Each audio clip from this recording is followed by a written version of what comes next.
Hey kids,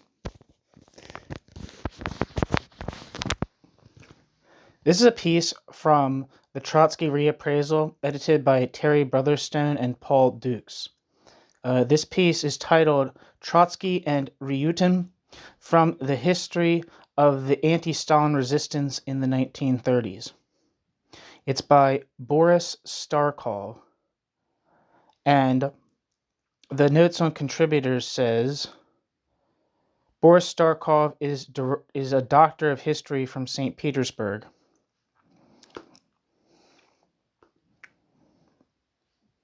So here we go.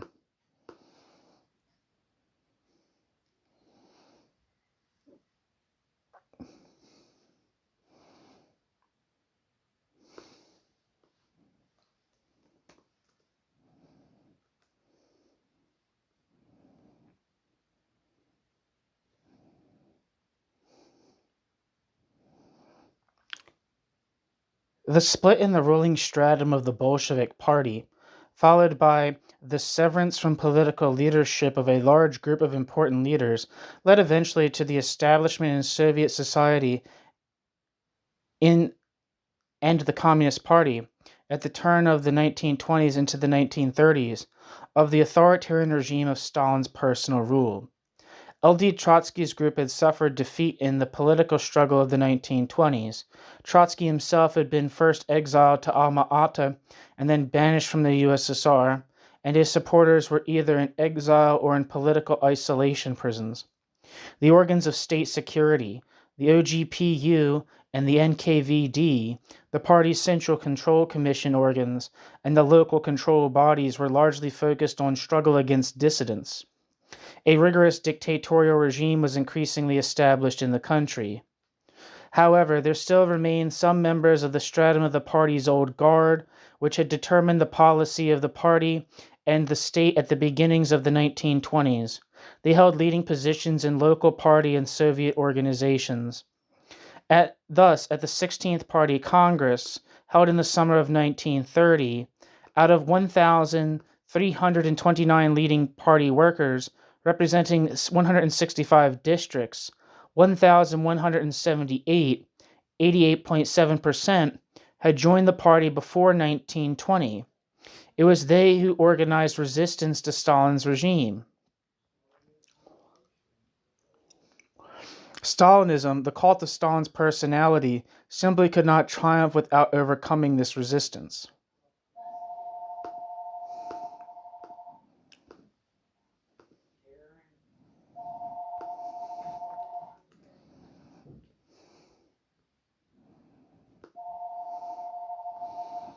According to Wikipedia, the 16th Congress of the Russian Communist Party was held during 26th of June to the 13th of July in 1930 in Moscow.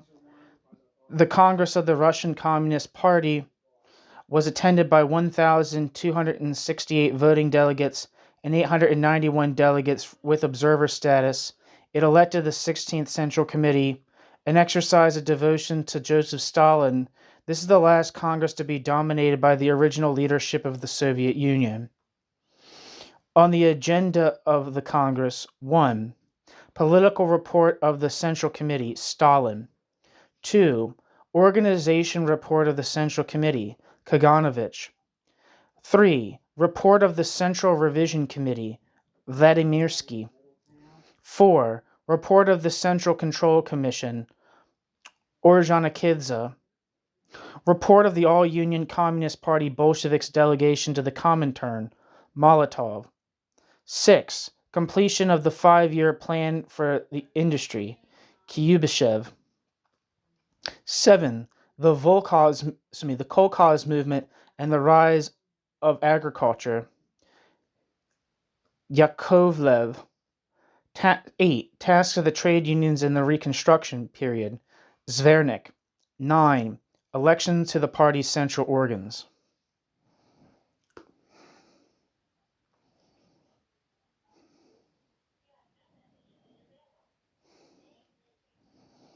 Back to the text. Thus, at the 16th Party Congress held in the summer of 1930, out of 1,329 leading party workers representing some 65 districts, 1,178, 88.7% had joined the party before 1920. It was they who organized resistance to Stalin's regime. Stalinism, the cult of Stalin's personality, simply could not triumph without overcoming this resistance.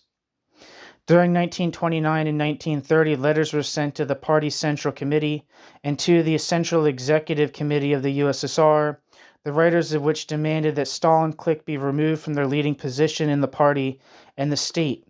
S.I. Stirtsov, a party worker of authority and a candidate for membership of the Politburo, became the spokesman for these views.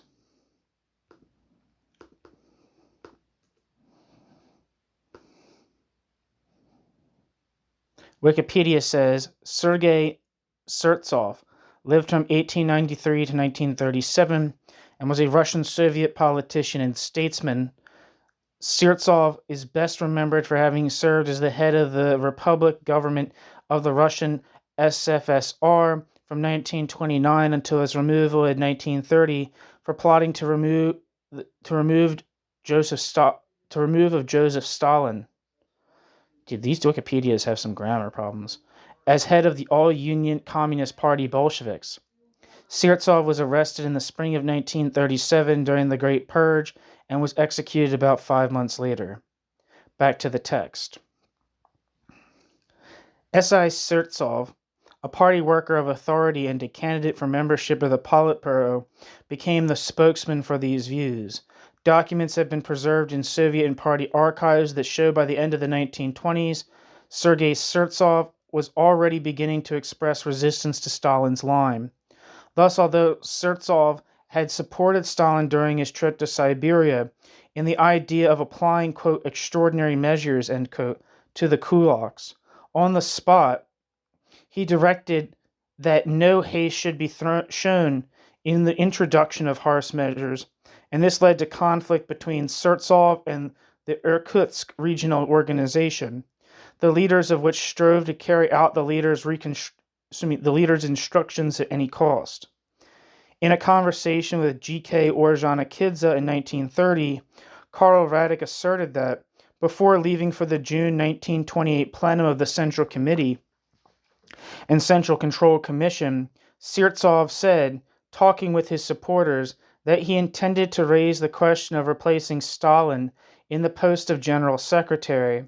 Having become, in May 1929, chairman of the Council of People's Commissions of the RSFSR, Sirtsov carried on a struggle against Stalin and his circle, principally on economic questions. Did the group of Sirtsov and Laminadze, who formed a bloc with him, have a program of their own?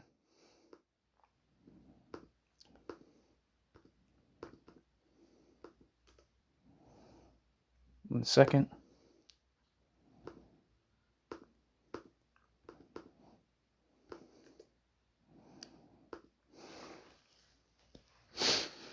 According to Wikipedia, Vissarion Laminadze lived from 1878 to 1935, was a Georgian revolutionary and Soviet politician, the head of the Transcaucasian Oblast organization of the All-Russian Communist Party Bolsheviks.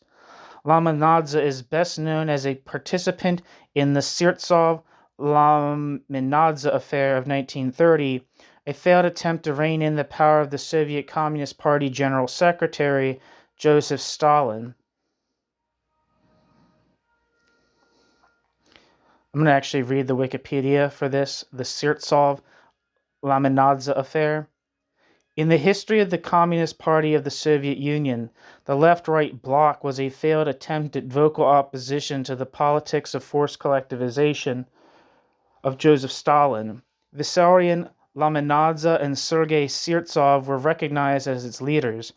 The name is derived from the accusation and factions of the group created by joining of two groups, the one accused, quote, in right opportunism, end quote, and allegedly headed by Sirtsov, and another one accused of, quote, leftism and, quote, half Trotskyism, end quote, allegedly headed by Laminadze. In Western literature, the case is known as the Sirtsov-Lamenadze affair. And the little box on the side is titled Left-Right Bloc. Leader, left, Vissarion Lamenadze. Leader, right, Sergei Sirtsov. Founded 1930. Founded July 1930. Dissolved December 1930. December 1930. Merger of rightists and leftists. Preceded by United Opposition. Merged into block of Soviet oppositions. Ideology, anti-collectivism.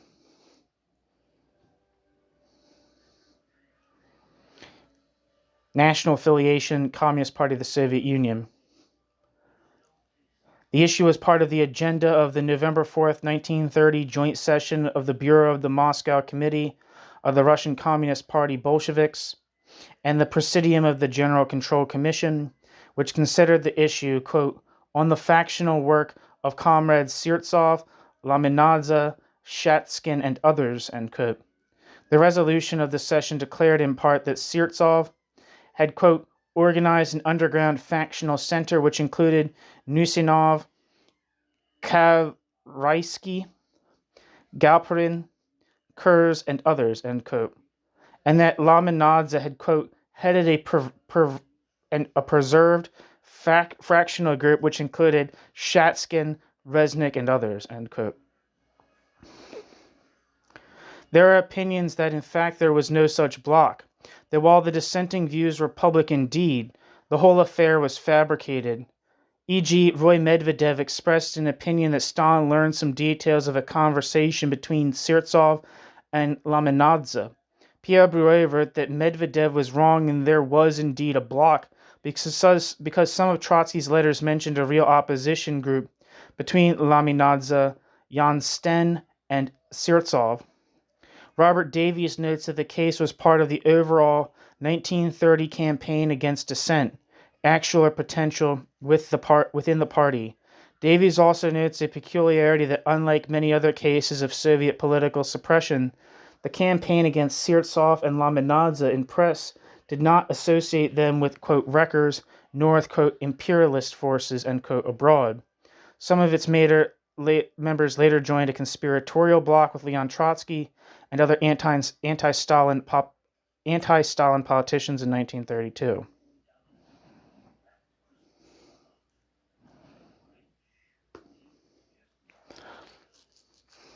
Back to the text. Did the group of Sirtsov and Lamenadze who formed a bloc with Sirtsov have a program of Sirtsov and Lamenadze's own? Until recently, it was thought that they did not. Further research, however, has had the following result. Such a platform program might have been set out in a letter which was sent to the party's Central Committee in September 1930 by I.O. Nusimov and G.A. Kavraisky.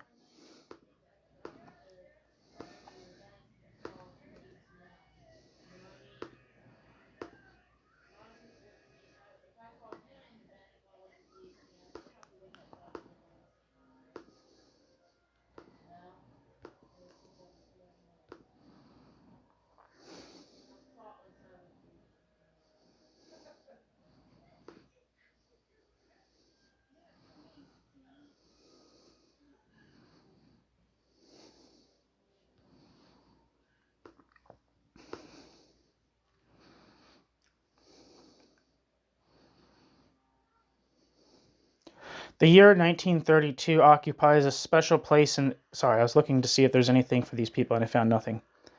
The year 1932 occupies a special place in the history of the organized resistance to Stalin's regime. It was in that year that the Central Executive Committee took its decision to deprive Trotsky and his close relatives of their Soviet citizenship, about which more will be said later. It was in 1932 that Trotsky sent his letter to the Politburo, in which he said that the salvation of the revolution depended now on one thing alone, quote, removing Stalin, end quote. And the year 1932 was connected in the history of the anti-Stalin resistance with the name of M.N. Ryutin.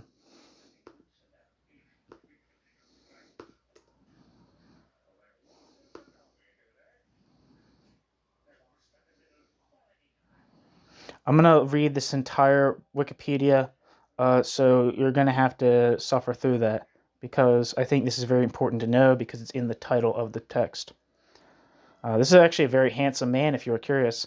Martimian Ryutin. Martimian Nikitich Ryutin lived from 1890 to 1937. Martimian was a Russian Marxist activist, Bolshevik revolutionary, and a political functionary of the Russian Communist Party. Ryutin is best remembered as the leader of a pro-peasant political faction organized against Soviet leader Joseph Stalin in the early 1930s and the primary author of a 200-page oppositional platform. Ryutin was arrested by the Soviet secret police, along with his co-thinkers, in what became known as the Ryutin Affair. Ryutin was executed in January 1937 as part of the Azov's China (Great Purge) conducted against political oppositionists and suspected economic, quote, wreckers and spies. During the final years of the Soviet Union, Ryutin was politically rehabilitated, and his lengthy critique of Stalin and his policies was published for the first time. The document saw its first edition in English translation in 2010.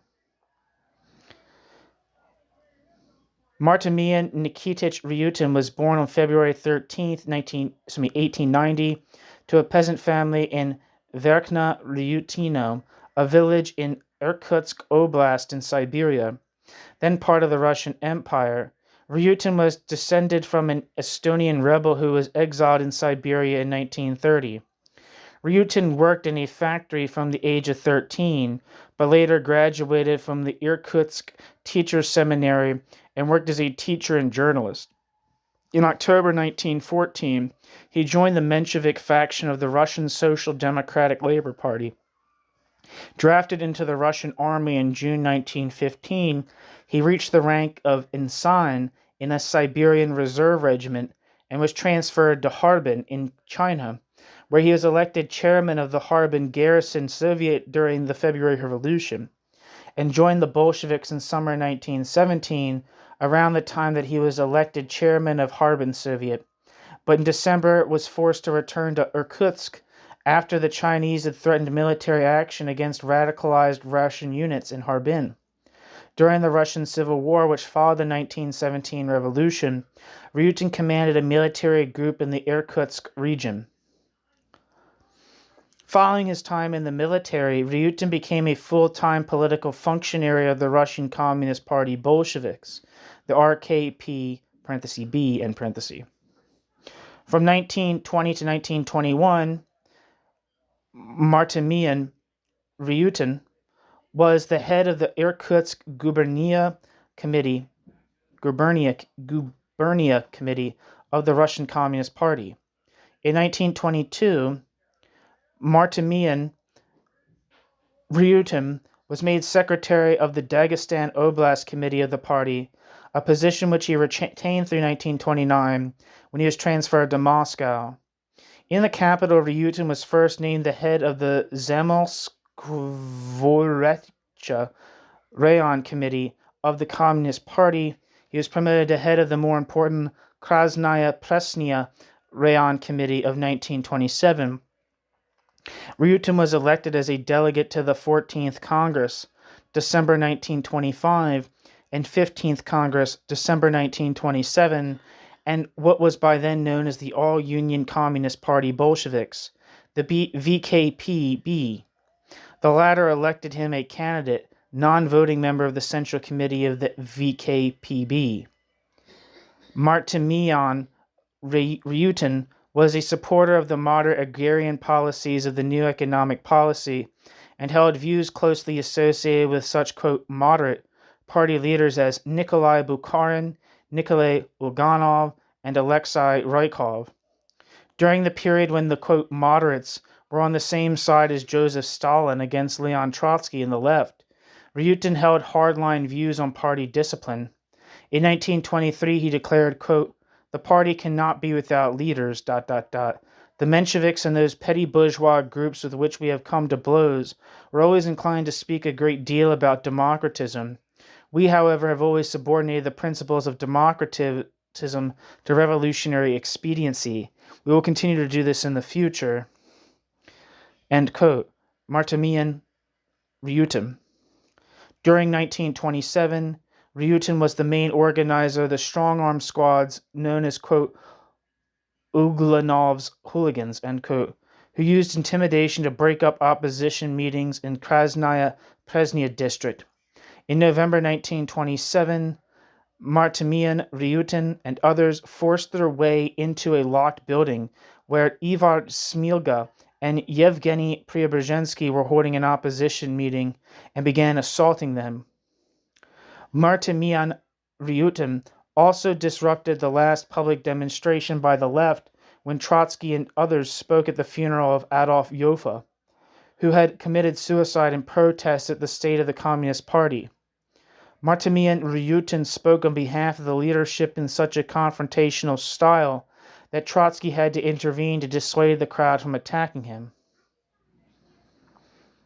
With a new wave of grain procurement difficulties emerging in the fall of 1928, the Communist Party, headed by Joseph Stalin, took a radical turn towards forcing the sales of grains at below-market prices by the peasantry. The action drew the opposition of moderate Bolsheviks who opposed the use of force and coercion against the peasantry as the manifestation of the failed agrarian policies of war communism. The radical Stalin faction worked to capture key positions in the party to assure the implementation of the policies which they favored. At the September 24th and October 8th sessions of the Krasnopresnensky Raycom, gatherings in which Stalin himself participated, Martimian Ryutin came under fire for his alleged support of a, quote, right opposition, end quote, led by Bukharin and Uglanov. Martimian Ryutin garnered no favor by remarking at one session that Stalin had his faults, quote, which Lenin had talked about, end quote, a pointed reference to Lenin's so-called, quote, last will, which even drew criticism from his factional ally, Uglanov. By the end of the month, Martimian Ryutin had been removed from his position as secretary of the city party committee. Ryutin was transferred to the position of deputy editor of Red Star, the official organ of the Red Army. Martimian Ryutin retained his seat as a candidate member of the Central Committee of the VKPB at this time, however. In 1929, faced with bitter peasant opposition to forced requisitioning, the Stalin faction moved towards a radical restructuring of Soviet agriculture through a drive to collectivization. The Central Committee determined to send Ryutin back to his native village in Siberia to report on the progress of collectivization in the grain-producing areas of Siberia. As a child of a peasant family, Ryutin understood full well the unpopularity of the collectivization idea with the peasantry as a whole and the potential for economic catastrophe represented by the program. Upon his return to Moscow, Martimian Ryutin sharply criticized the collectivization program in a report to the Politburo. This report drew Stalin's ire. How do I say that? I-R-E? Ire.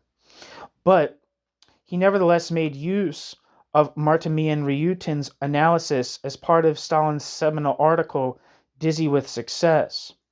In January 1930, Ryutin published an article in Red Star, which again publicly challenged the implementation of the collectivization program.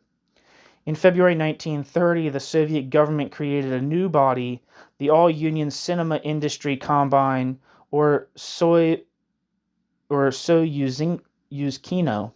to plan and regulate the cinema industry across the whole of the USSR. As this body's first chairman, Ryutin defended the right of cinema organizations to take independent initiative and persuaded the Politburo to delay bringing cinema industries in the various republics under central control.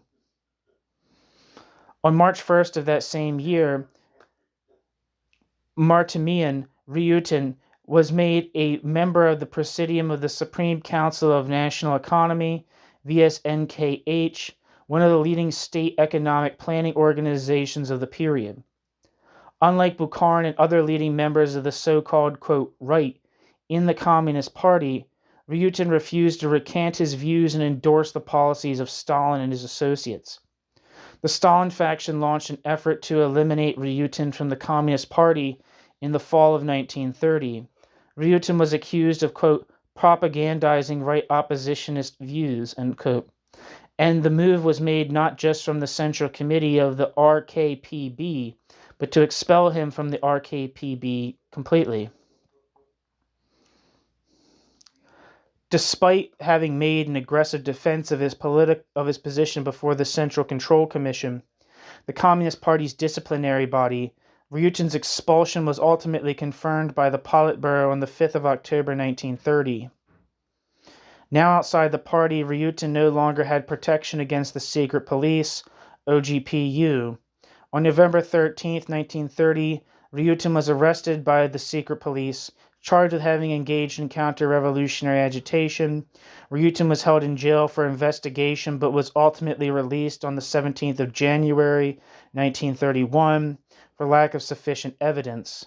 Upon Martimian Ryutin's release, Ryutin was assigned work as an economist for an electrical production unit. In the interim, the Soviet economy had gone from bad to worse. The grain shortage of 1928 had given way to complete disorganization of agriculture by the ill-conceived collectivization campaign of 1929-30, which, exacerbated by drought, had ultimately resulted in a massive famine in Ukraine, Kazakhstan, and parts of southern Russia in 1932 and 1933. The entire Soviet economy was in a state of crisis. In March 1932, Ryutin was the principal writer of a 200-page document titled Stalin and the Crisis of the Proletarian Dictatorship, the so-called Ryutin Platform, which was self-prepared and secretly circulated from hand to hand among party members. The so-called Ryutin Platform attacked the, quote, adventurous, end quote, tempos of industrialization that were part of the first 5-year plan, charging that they had brought about a massive fall in the real income of the working class, high taxation, and an inflationary fall in the value of the currency. In the countryside, Ryutin declared, expropriation through the exertion of brute force had created, quote, appalling impoverishment of the masses and famine, end quote, and the flight of, quote, all the young and healthy people, end quote, from the countryside. Millions of surplus people cluttered the cities of the nation while the countryside starved, Ryutin charged. I think that's not just a charge. I think that's also what is in fact happened during collectivization.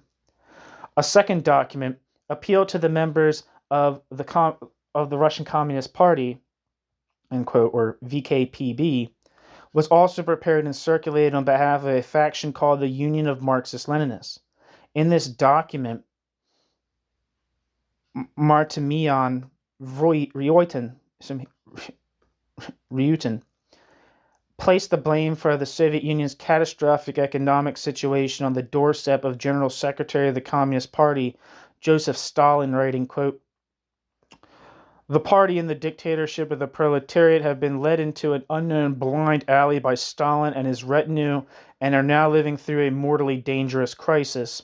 With the help of deception and slander, with the help of unbelievable pressure and terror, Stalin in the last 5 years has sifted out and removed from the leadership all the best, genuinely Bolshevik cadres, has established in the VKPB and in the whole country his personal dictatorship, has broken with Leninism, has embarked on a path of the most ungovernable adventurism and wild personal arbitrariness, end quote. Martimian Ryutin. It is unclear how many individuals read the so-called Ryutin platform, or even how many knew of the Ryutin platform's existence. According to Russian historian Roy Medvedev, the opposition was organized by Ryutin with his friend P.A. Galkin and included a membership of, quote, 15 at most, end quote. Outside of this small group, it seems that only a handful of party leaders were familiar with the content of the document, including most notably Nikolai Ulanov. According to his widow, Nikolai Bukharin was not aware of the document or its content. What is clear is that when the secret police discovered the existence of the document, they took its appeal to, quote, destroy Stalin's dictatorship, end quote, as a call for armed revolution. On to the 22nd of September 1932, Ryutin was arrested and held for investigation. At Martimian Ryutin's first interrogation, held September 24th, Martimian Ryutin confirmed that he had been politically opposed to Stalin and his policies since 1928. On September 27th, the Central Control Commission decided to expel 14 members of the party due to their alleged connection with Ryutin's factional group. At a second investigative hearing conducted 28th of September, Ryutin acknowledged authorship of the two key factional documents mentioned above and sought to take full responsibility for them, attempting to absolve his comrades from blame. Investigations continued, however, and on the 9th of October 1932, the Politburo of the Communist Party voted to expel another 24 individuals from the party in light of their alleged connections to Martimian Ryutin and Martimian Ryutin's group. On October 11th, 1932, Pravda published a list of names of those expelled for participation in the Ryutin group. The expulsions meted were for a period of 1 year. The Ryutin platform was different from the previous communist oppositional documents in that it was almost completely suppressed. As historian Catherine Merridale notes, quote, the official attitude towards the 1932 crisis was to pretend all was well. The press was full of accounts of successes and improvements. To have the truth so bluntly stated would have been very damaging. In 1932, it was possible to silence a critic like Ryutin. Opposition groups could no longer form easily, and they had no access to the media. So from the time of its appearance until 1988, little was known about the Ryutin platform's contents. No copy of it was available, and scarcely any evidence for the existence of a, quote, Ryutin group could be found. Stalin's policy in this case was, quote, not only to downgrade, crush, annihilate, but also to eliminate from memory, erase all evidence of the existence of the objectionable person, end quote, Catherine Merridale. A three-person collegium of the OGPU consisted of GPU chairman Vyacheslav Menzinsky, his successor Genrikh Yagoda, and future People's Commissar of Internal Affairs V.A. Belitsky formally decided the charges against Martimian Ryutin, while Stalin reportedly advocated a death sentence for Ryutin during Politburo deliberations. Ultimately, a 10-year sentence in prison resulted from his pro forma trial. Martimian Ryutin was sent first to the Ural region before being returned to Suzdal, northeast of Moscow near the city of Vladimir. In prison, Martimian Ryutin was thrown into the company of left-wing oppositionists to whom he had dealt out such rough treatment 5 years earlier. A fellow prisoner, anti-Stalin, wrote, quote, Ryutin in prison. This same Ryutin who, was the fiercest persecutor of Trotskyism, was now in prison, alone amongst his victims, delivered to their mercy. It was a great temptation, but since 1927 much water had flowed under the bridge, and it was no longer a question of, quote, widening the NEP, end quote, but of, quote, discussing the ultra-left adventure, end quote, of Stalin. The prison therefore received Ryutin coldly, but calmly, end quote. Later in 1932, that was from Ante-Siliga, and if you're interested, I have more work from Ante-Siliga, including the first couple of chapters from his book, The Russian Enigma. Anyway, in 1932, a number of prominent leaders of opposition movements within the Communist Party, including Grigory Zinoviev, Lev Kamenev, and Karl Radek, were called before the Central Control Committee and interrogated about whether they were aware of or had read the so-called Ryutin platform. Even knowing of the document and failing to report that knowledge was considered a crime. Zinoviev and Kamenev were again expelled from the party for their failure to report the existence of the document. During the Great Purge of 1937, 1937 to 1938, Martimian Ryutin was brought back to Moscow from Suzdal prison to be retried. The guards had to use force to move him because he refused to leave his cell voluntarily. Under interrogation on the 4th of November 1936, Martimian Ryutin wrote a note saying, quote, "Being absolutely certain of my innocence and finding the present indictment absolutely unlawful, arbitrary and partial, dictated solely by animosity and by a thirst for a new, this time bloody reprisal, I have categorically refused and continue to refuse to plead guilty to the charges brought against me." End quote. Martimian Ryutin. On the 10th of January 1937, the Military Collegium of the Supreme Court of the USSR sentenced Martimian Ryutin to death. Martimian Ryutin was executed that same day. The rest of Martimian Ryutin's family also suffered brutal repression at the hands of the state, with his younger son, Vissarion, born 1913, similarly retried and executed in a camp in Central Asia in 1937, and his older son, Vasily, born 1910, shot to death in Lefortovo prison in that same year.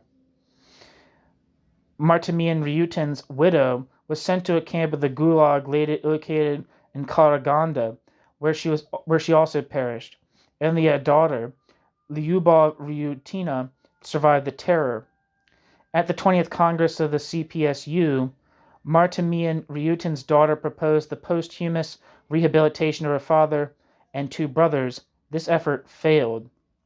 On the 13th of June, 1888, as a byproduct of the Glasnost campaign of Soviet leader Mikhail Gorbachev, the Supreme Court of the USSR formally rehabilitated Martimian Ryutin.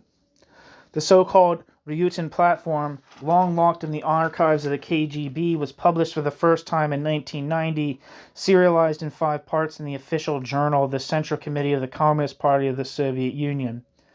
The source of this publication was an official typescript of the original handwritten document. The original, if it still exists in the archives, remains to be located. The Ryutin platform was published in English translation for the first time in 2010.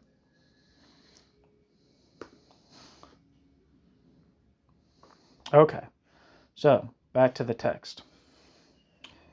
And the year 1932 is connected in the history of the anti-Stalin resistance with the name of M.N. Ryutin. For a long time, Ryutin's name was erased from Soviet history. There are many myths and legends about Ryutin. Now, when Ryutin's name has been restored to the Soviet people, the truth about Ryutin must be told. In his portrait of revolutionaries, Trotsky called Uglanov and Ryutin the most authoritative and competent members of the Central Committee after Zinoviev and Kamenev.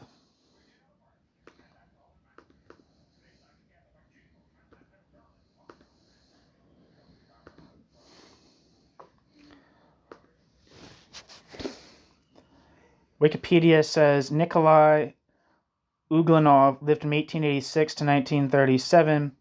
Nikolai Uglanov was a Russian Bolshevik politician and Soviet statesman who played an important role in the government of the Soviet Union as a Communist Party leader in the city of Moscow during the 1920s. Nikolai Uglanov was closely associated with the so-called, quote, right opposition associated with the Soviet Party leader Nikolai Bukharin, and Nikolai Uglanov fell from his leadership position during the mass collectivization campaign of 1929. Uglanov was arrested in the summer of 1936 and was executed the following spring during the secret police terror of 1937-38. Back to the text. In his portraits of revolutionaries, Trotsky called Uglanov and Ryutin the most authoritative and competent members of the Central Committee after Zinoviev and Kamenev. A member of the Bolshevik Party from 1914, Ryutin took an active part in the fight for Soviet power in Siberia and engaged in party work in Dagestan. In 1923, Ryutin was working in the Moscow Party organization. In fighting against the left opposition in the 1920s, Ryutin, a secretary of the Krasnaya Presnya District Committee of the party, was one of the main figures.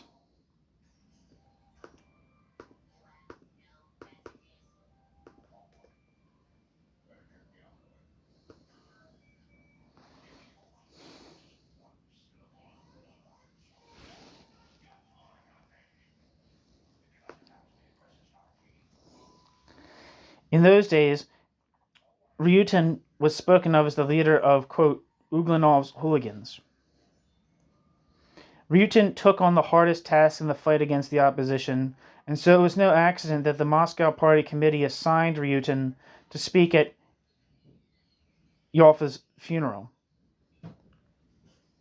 Ryutin had to compete with the oratorical skill of Trotsky in convincing the people.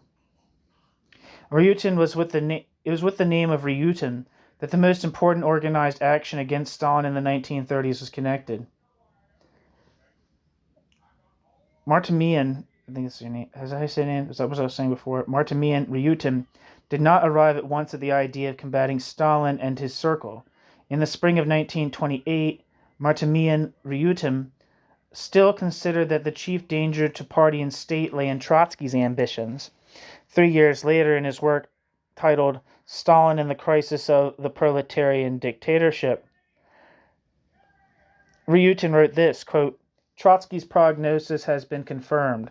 The party is degenerating so fast that only bold, resolute, and energetic measures can save the situation. I want to repeat that. Quote, Trotsky's prognosis has been confirmed. The party is degenerating so fast that only bold, resolute, and energetic measures can save the situation. Trotsky's passionate struggle to return the party to the path of intra-party democracy and healthy democratic centralism constitutes an immense service to history and the revolution, which neither calumny nor any previous mistakes of Trotsky can take from him. End quote. Ryutin.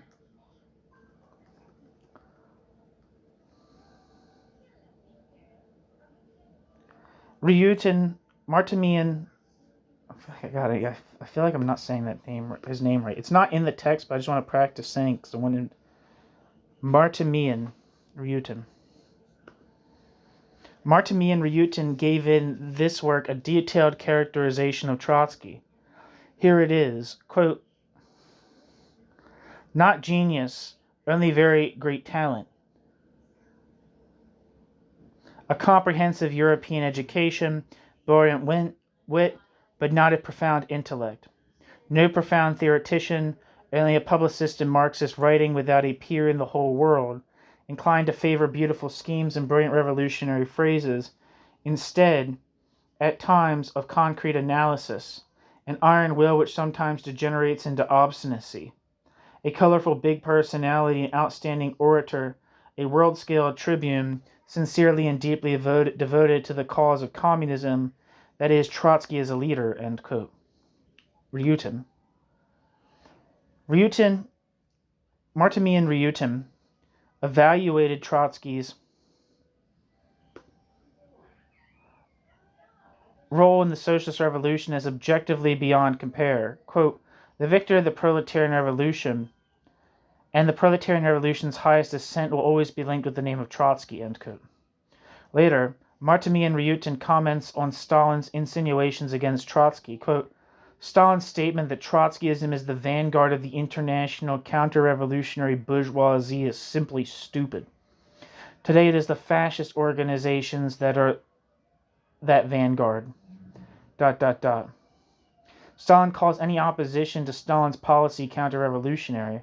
However, it is the duty of the very honest communist and proletarian who is loyal to the party to oppose Stalin's anti-proletarian and anti-Leninist policy, end quote. Martimian Ryutin. Recognizing that Trotsky was right was very probably not easy for Ryutin. It meant first and foremost recognizing his own delusions and errors in the present, in the period of the most acute struggle within the party, Evidently, all who in their time had fought actively against the left opposition were coming to that opinion. Quote, the moment has now arrived when a fresh open stand is called for from all former leaders, all honest Bolsheviks, with a bold, open program of their own for getting out of the impasse and returning to Leninist principles in the way of the country of the proletarian dictatorship is led. Otherwise, history will nail them forever to the pillory of shame, end quote. Martinian Ryutin. The group around Ryutin, VN Keurov and MS Ivanov for resistance to Stalin, was at first entitled the Union for the Defense of Leninism.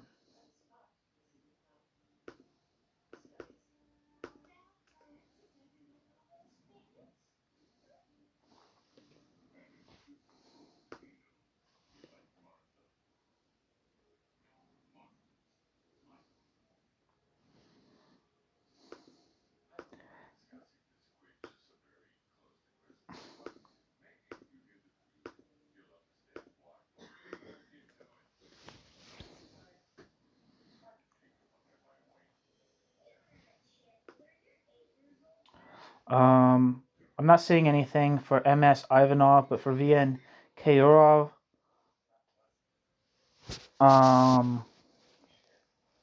which Wikipedia says was Benjamin Nikolaevich Keurov, who lived from 1876 to 1936, was a Russian Bolshevik revolutionary.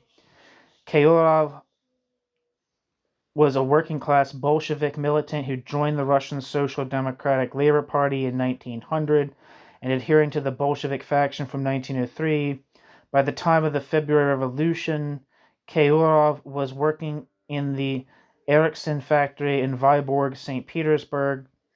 In Trotsky's History of the Russian Revolution, Trotsky described Keurov's involvement in a demonstration that was shot at by police during the February Revolution.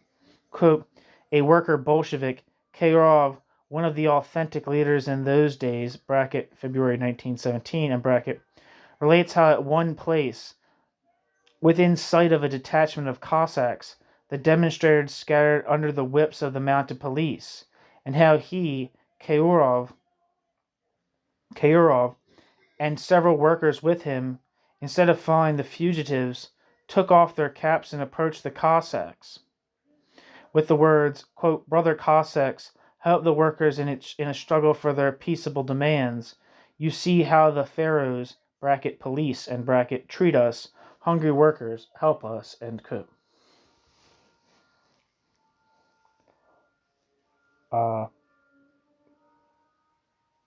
Keurov, end quote, Trotsky.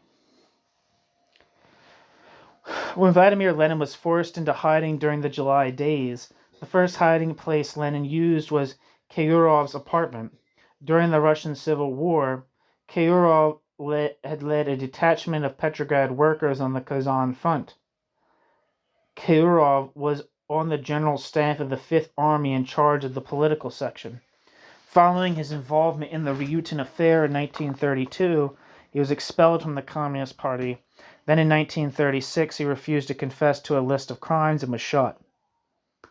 So, that is VN Keurov, which Wikipedia says is actually Benjamin Keurov. So, back to the text. The group formed by Ryutin with VN Keurov and MS Ivanov for resistance to Stalin was at first entitled the Union for the Defense of Leninism, but later it took the name of Union of Marxist-Leninists, and it entered into history under that name.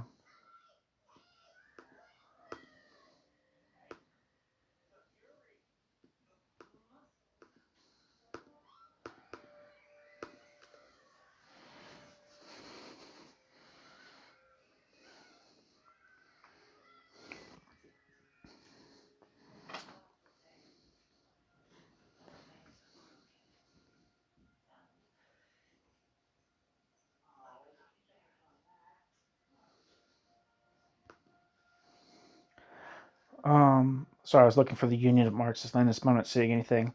At 2 meetings of this organization, held illegally in Golovino village near Moscow and in Ivanov's flat, they discussed their basic documents, a theoretical platform, quote, titled Stalin and the Crisis of the Proletarian Dictatorship, and a manifesto, an appeal, quote, to all party members, end quote. The leading organs of this organization were elected. They chose it as their main method of struggle against the Stalin regime, appeals against Stalin's actions, addressed to the broad masses of the party and the proletariat. Removing Stalin from the leadership movement, removing Stalin from the leadership meant, essentially,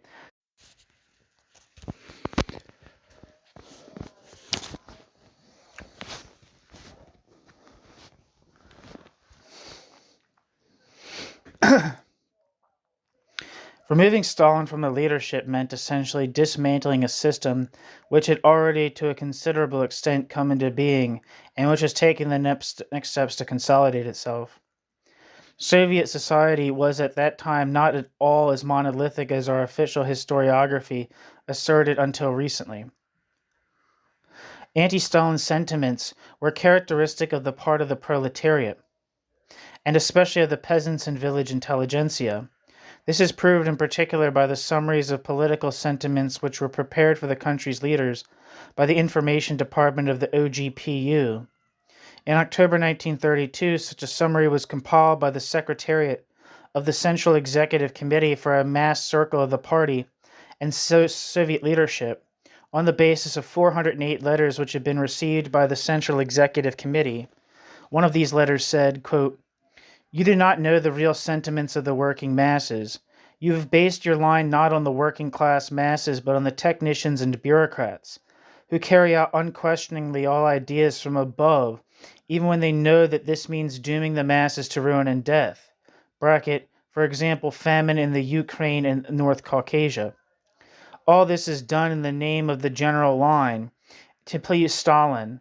They fear to show the leaders the actual situation of the masses, lest they lose their briefcases and their title as a secretary of some party organ or chairman of some executive committee. Your staking on the leading personnel is obvious to us. This is no accident, but rather the policy of the, quote, chief, Stalin, who has driven the best forces out of the leading apparatus, whose staunch Bolshevik Leninists who could have stoutly upheld their views and attended to the needs of the worker masses," end quote. Such sentiments were typical of the working masses. That was from a letter to the Central Executive Committee. Such sentiments were typical of the working masses. Among the Moscow workers in particular, there was a saying, quote, "After the 5-year plan, all there will be left will be a party card, a portrait of Stalin, and the skeleton of a worker," end quote. This period saw a considerable resumption of activity by those supporters of Trotsky who had survived the breakup of their group. This happened in Kharkov in Belarusia, where the survivors of these groups tried to make contact with the members of the Union of Marxist-Leninists. Copies of the Appeal Manifesto and the platform were circulated for discussion according to the information of the secret political document of the GPU and the Central Control Commission. In Moscow, Leningrad, Kharkov, Minsk, Novosibirsk, Tomsk, and other towns, leaflets with Trotskyist content began to appear more frequently, and at the same time such groups became consolidated. This was especially observable among the youth. It was therefore no accident that, in all the trials of, quote, enemies of the people, end quote, the year 1932 was to figure as, quote, the period of actual unification of all the counter-revolutionary forces drawn from the oppositional groups, from the Trotskyists to the Bukharinists, end quote.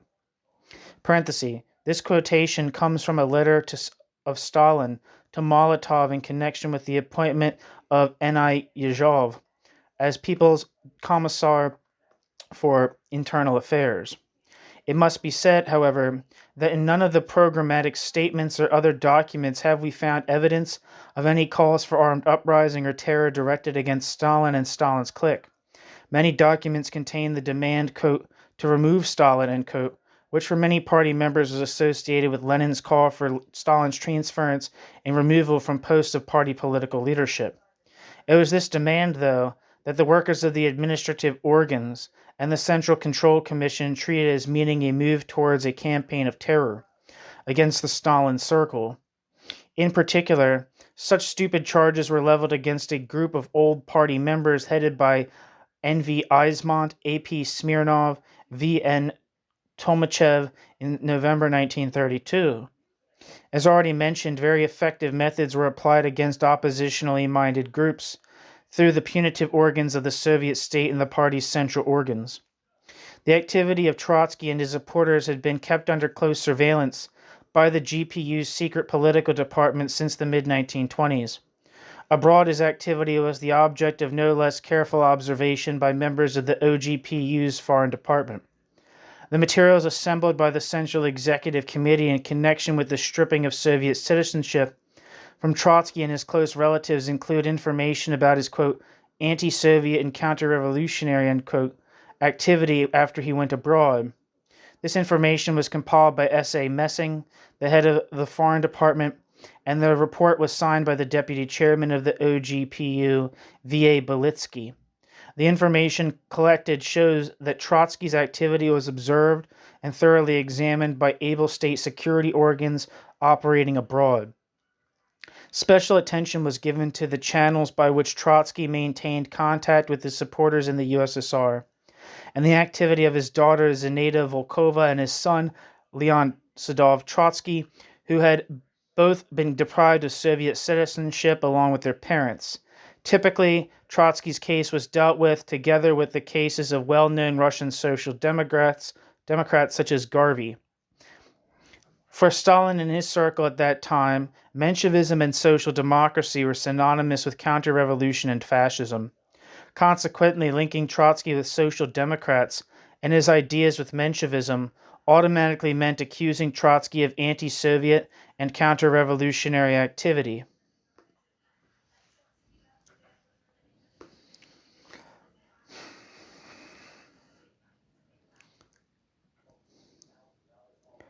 Quote, counter-revolutionary Trotskyist activity, unquote, began from this time to figure, and in the second half of the 1930s to predominate in trials. At the same time, the GPU's secret political department launched an operation called, quote, opponents, to expose through the work of agents those right-wing elements which were hostile to the party's general line. As has now been established, its starting point was a statement made by two old party members, one of whom was Maximilian Saveliev, to the Central Committee, which was passed to the GPU. This statement reported that they had been approached by a group of party members who talked, in a way that was incompatible with their continuance in the party, about Stalin's leadership and the policy Stalin was pursuing in all spheres of the country's economic and political life. All the persons mentioned in the statement were subsequently arrested. The targets of the operation were originally the supporters of Bukharin from his, quote, school, and later extended to party activists in regional, city, and district committees and responsible Soviet officials. Also arrested were non-party people who were known through observation by agents of materials produced in the course of investigations to be discontented with the party's policy. Primarily, the investigators of the secret political department aimed to uncover organized illegal work against the party and its leaders, and to discover who was involved in this. Later, after they found one platform, the basic document entitled Stalin and the Crisis of the Proletarian Dictatorship, their work took a new direction, trying to discover terrorist tendencies in the work of the, quote, opponents, which was aimed at Stalin. The formula, quote, remove Stalin, appears in the reports and is more and more often made to refer to a terrorist act. It should also be mentioned that most instructions in this sense were given personally to each investigator by the head of the GPU's secret political department, G.A. Molchanov, or by the departmental chief, A.F. Rudkovsky, and others. The work of the GPU's secret political department was directed by the deputy chairman of the OGPU, V.A. Belitsky, and later by Y.S. Agranov. Similar lines were followed also in the work of the party's Central Control Commission. Some interesting documents have been preserved, which set out rules for the work of investigators within the party. It is clear from these documents that the main enemy to be tracked down was identified by the Trotskyists and their co-thinkers. Special attention was to be given to discover possible links between the, quote, right deviators and the Trotskyist opposition, as we learned from an instruction dated November 1932. The leaders of the party's Central Control Commission, Y.Z. Rudzatak, E.M. Yaroslavsky, and M.F. Shikiriatov, were given their orders by Stalin himself, we know that Stalin personally wrote the resolution of the October 1932 plenum of the party's Central Committee, titled On the Counter-Revolutionary Group of Ryutin and Slepkov.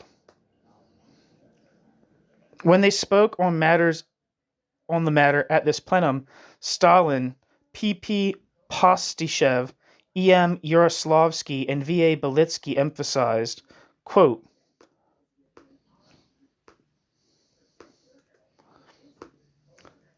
this is a platform which directly calls for terror against the Central Committee, and in particular against the Central Committee's leading members. This document counts on civil war under the conditions of the proletarian dictatorship. This document calls for that to happen. It is a program for the restoration of individual farming, dissolution of the collective farms, bringing back the kulak and the private trader, altogether a program for the restoration of capitalism, covered up with phrases about Marxism-Leninism.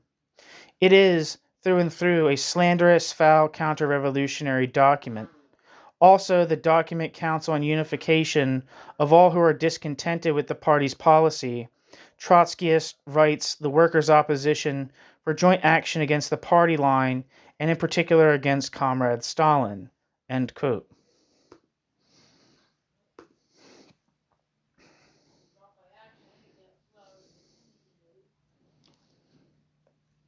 Wikipedia says, this is one of the names I didn't recognize, was P.P.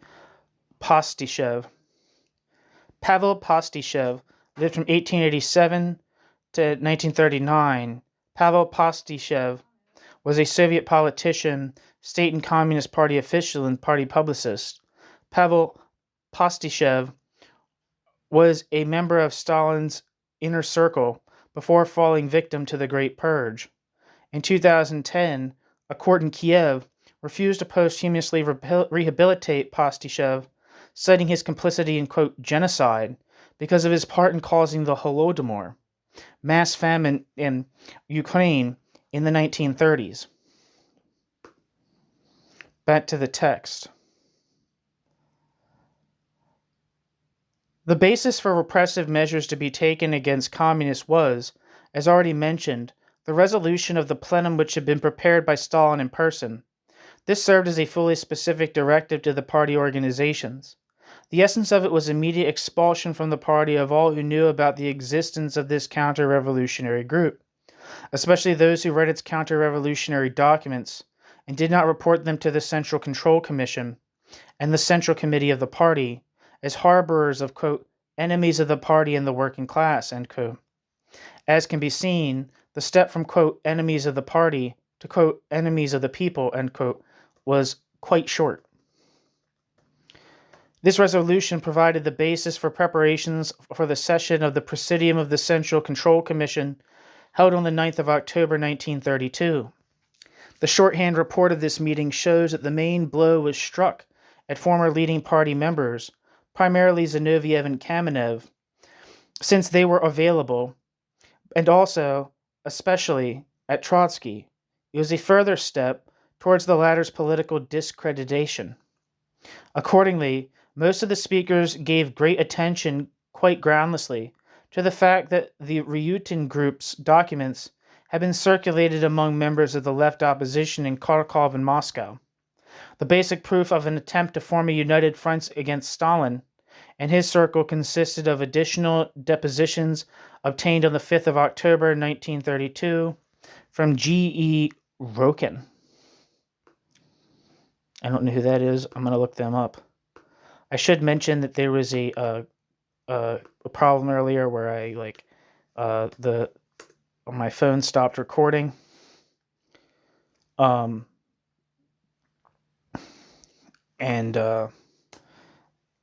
a lot of the past couple things I didn't look up because I already looked them up before when I wasn't recording. So getting back to it.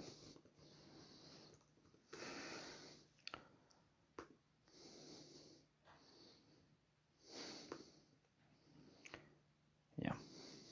I'm not seeing anything for this G.E. Ryutin. Back to the text. According to Ryutin's statement, it was to take the form of a joint attack on the party's Central Committee by all the leaders of former oppositions. A ready prepared draft of a resolution was sent on the same day by Yaroslavsky to the Central Committee, with a covering note that read as follows, quote, I'm sending you a draft prepared by the Presidium of the Central Committee. Don't you agree that another point should be added at the end?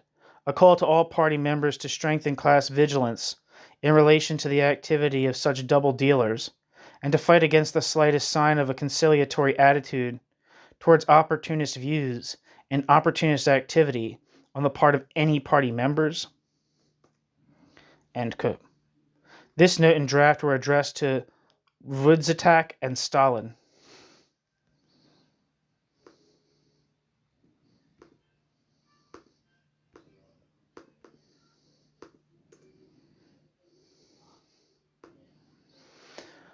Stalin read the draft resolution and made some important alterations to it. In particular, Stalin deleted the whole introductory section in which the union of Marxist-Leninists and its ideas were described. In the draft which had been prepared, Yaroslavsky proposed to divide all the persons involved in the affair into three categories. First, the direct organizers and inspirers. Second, those who circulated the documents. And third, Zinoviev and Kamenev alone, on the grounds that they had merely known that these documents existed. Kamenev asserted that he had done no more than glance for a few minutes at a document 150 pages long. Stalin, however, considered it possible to have only two categories, and he arbitrarily consigned Kamenev and Zinoviev to the first of these. In this way, they have artificially included among the organizers and inspirers of the Union of Marxist-Leninists. Stalin also strengthened the point, calling on the OGPU to take punitive measures against the organizers and harborers of the Union and its documents. According to eyewitnesses, when, on the 11th October 1932, Yaroslavsky announced this decision to Zinoviev, he collapsed into an armchair and began to sob, after which he became ill and was carried away on a stretcher. Kamenev walked up and down the room, looking so gloomy as to be unrecognizable. Quote, nothing can be done about it, is signed by Isov Vissarionovich himself, end quote. He said Yaroslavsky, quote, comforting him. That's Stalin's name.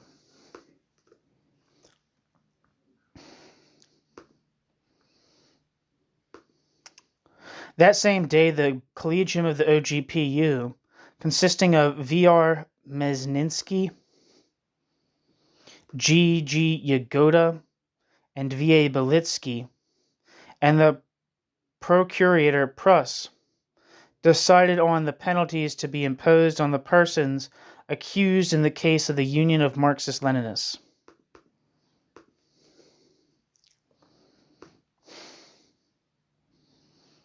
I don't know if I looked this person's up before, but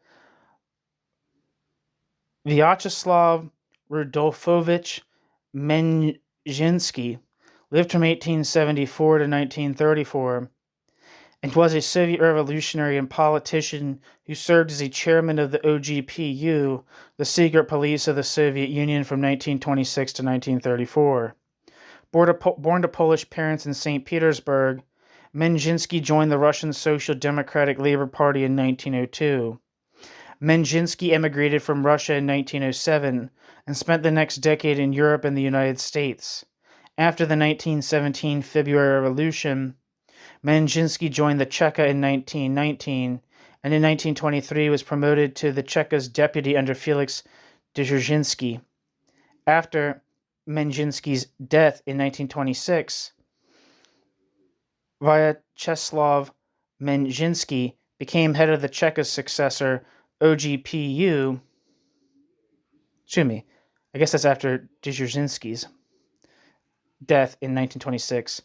Menjinsky, Vyacheslav Menjinsky, became head to the Cheka's successor, the OGPU. Vyacheslav Menjinsky worked to crush resistance in the countryside during Stalin's forced agricultural collectivization.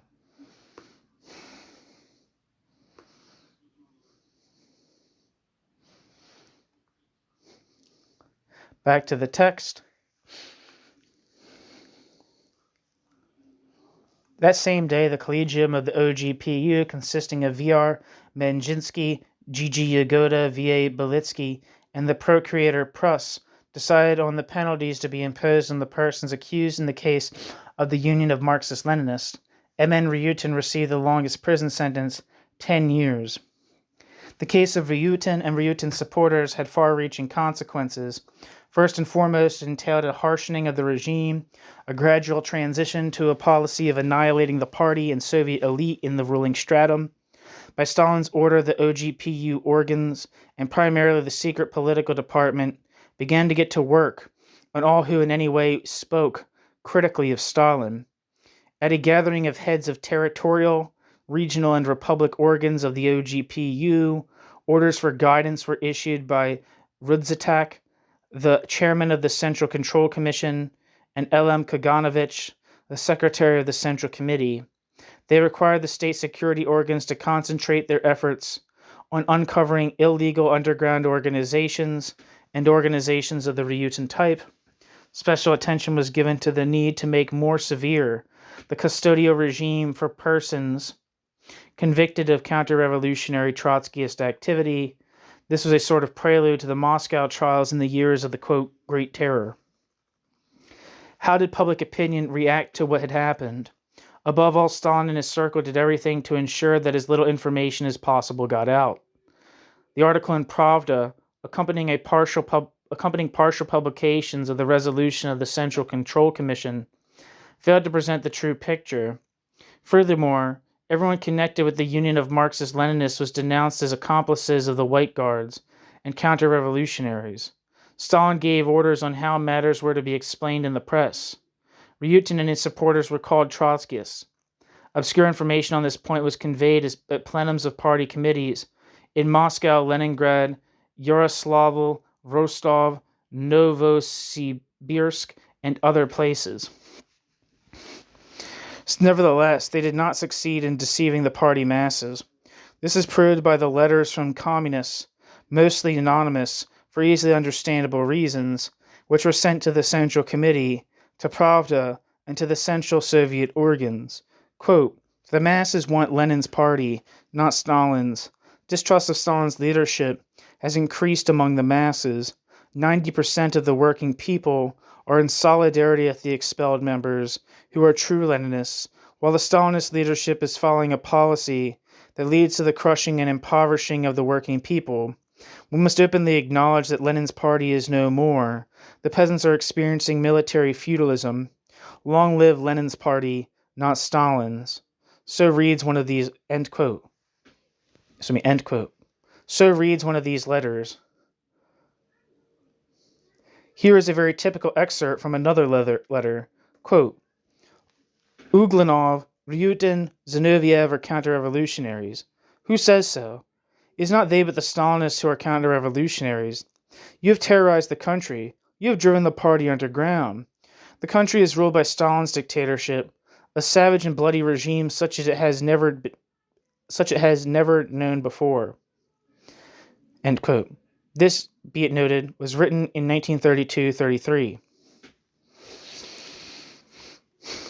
In our opinion, it was precisely then that there took place the transition to Soviet totalitarianism as a system of all-around terror and oppression in the harshest forms.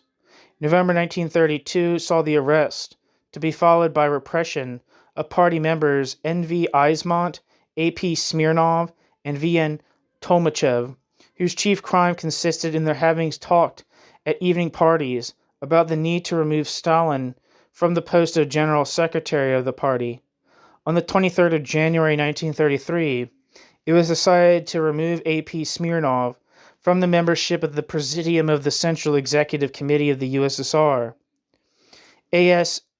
Yenukidze called him, quote, the actual leader of this counter-revolutionary group, end quote.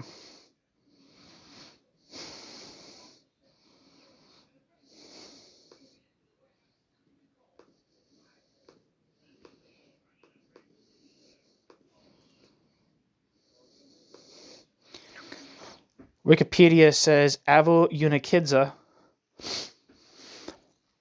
lived from 1877 to 1937 and was a prominent Georgian Old Bolshevik and at one point a member of the Central Committee of the All-Union Communist Party, Bolsheviks, in Moscow.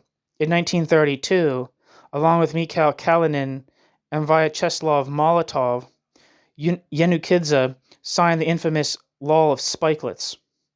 In 1918 to 1935, Yenukidze served as the secretary of the All-Russian Central Executive Committee and the Central Executive Committee of the Soviet Union. Avo Yenukidze was the godfather of Joseph Stalin's wife, Nadezhda Aliyeva. Avo Yenukidze was shot during the Great Purge in 1937 and was rehabilitated posthumously. Back to the text. A.S. Yenukidze called A.P. Smirnov, quote, the actual leader of this counter-revolutionary group, end quote. In December, groups of the Ryutin type were discovered in Irkutsk and Novosibirsk and in the Belarusian town of Mozyr. It was called the, quote, Mozyr case, end quote. 14 former leaders of Soviet and party organs were brought to trial and condemned.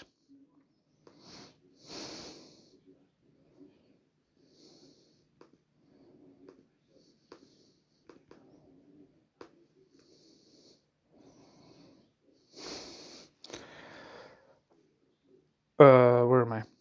It was called the Mozyr case. 14 leaders of the Soviet and party organs were brought to trial and condemned. Though GPU's plenipotentiary in Belarus, A.M. Zakhovsky, tried to present this case as one of a counter-revolutionary conspiracy.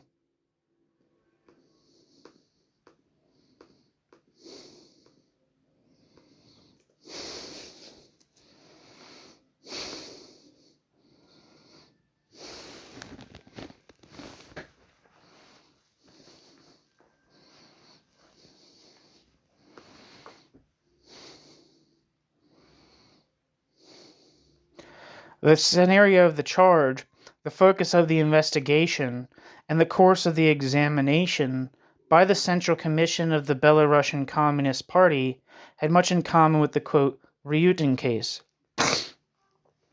The hunt for Trotskyists and Ryutinists also affected the Central Asian region. On the 3rd of January 1934, the chairman of the Central Executive Committee of Tajikistan, Maxim, Maksum, and the chairman of the People's Commissions, Kodzhebaev, were removed from the Central Executive Committee of the USSR, dismissed from their posts, and expelled from the party.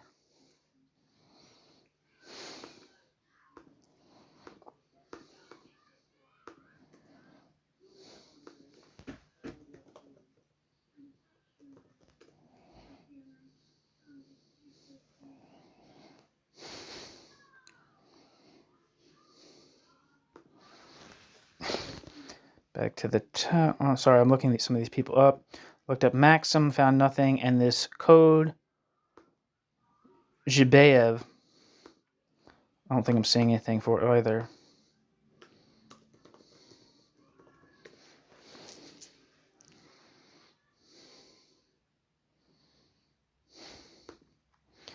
Not seeing anything. Okay, so I'll reread that sentence again. On the 3rd of January 1934, the chairman of the Central Executive Committee of Tajikistan, Maxim, and the chairman of the Republic's Council of People's Commissions, Code Zhibayev, were removed from the Central Executive Committee of the USSR, dismissed from their posts, and expelled from the party. Previously, Abdurak Manov, the chairman of the Council of People's Commissions of Kyrgyzia, had been expelled from the party and dismissed from his post.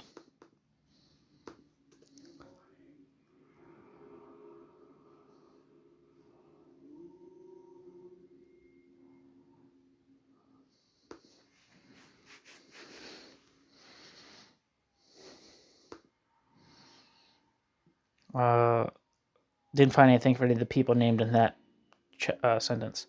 The reason for this harsh treatment was given as their having, quote, displayed mistrust of the correctness of the party's policy, distorted the party line, sown mistrust among the leaders regarding the possibility of high temperatures of procurement of grain and meat, and displayed mistrust in the victory of the collective farm system, end quote.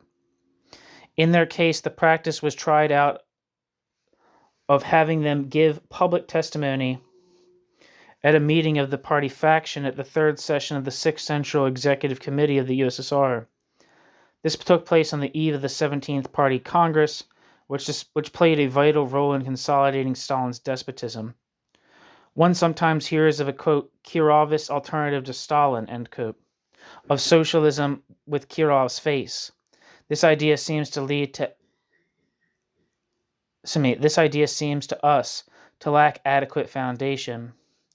S.M. Kirov, the leader of the Leningrad Communists, was indeed distinguished by a certain degree of democratism.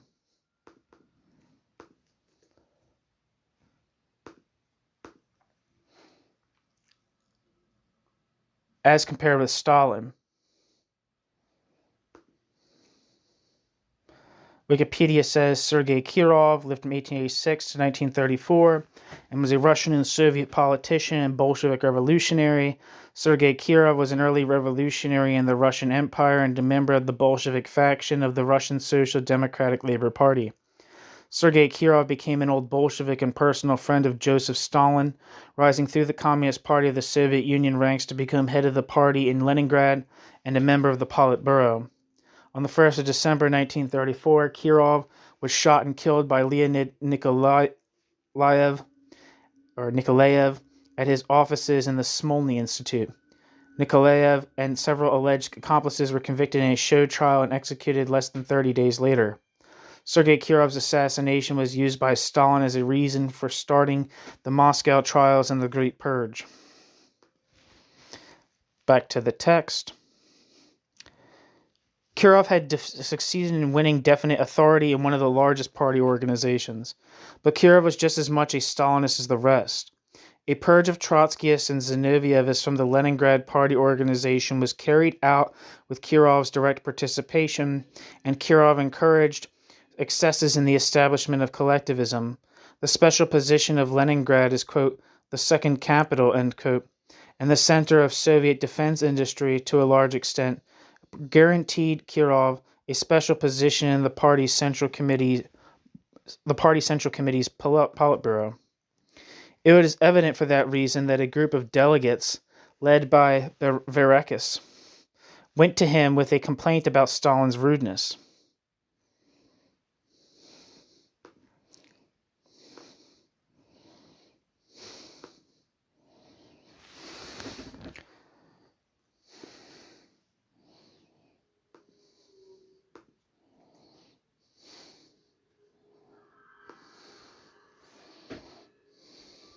Sorry, trying to look this person up. Verekis, Bolshevik.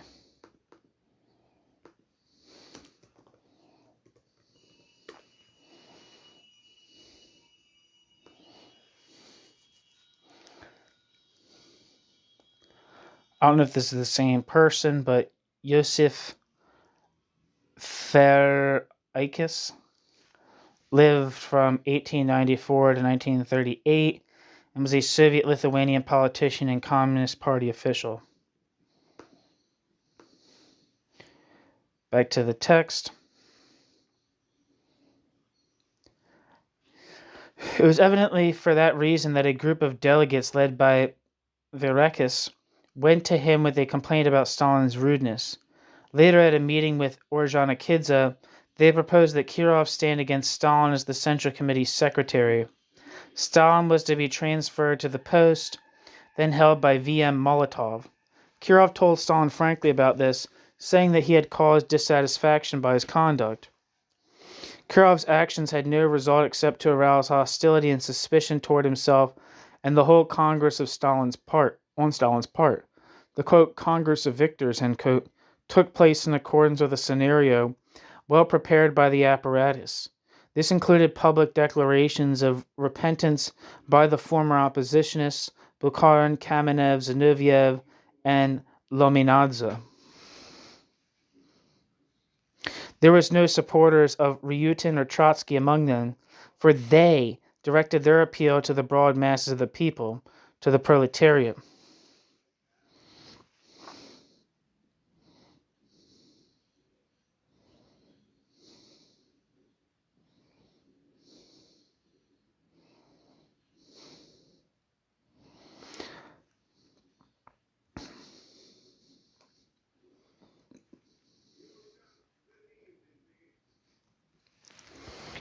An active role in the supervising work of the Congress was played by the Special and Secret Operations Department of the OGPU, whose responsibilities included not only watching over former oppositionists, but also checking on the procedures for election to the party's central organs. In spite, however, of all the measures taken, about a quarter of all the delegates voted against Stalin. According to information published in the Soviet press, only 169 votes were not cast for Stalin. Of these, 3 were against and 166 were abstentions. This remains controversial since O.G. Shatunovskaya, who headed the Central Committee's Commission, appointed in the 1960s, who headed the to investigate the circumstances of the murder of Kirov, has recently given different figures, suggesting that those above were Stalinist falsifications.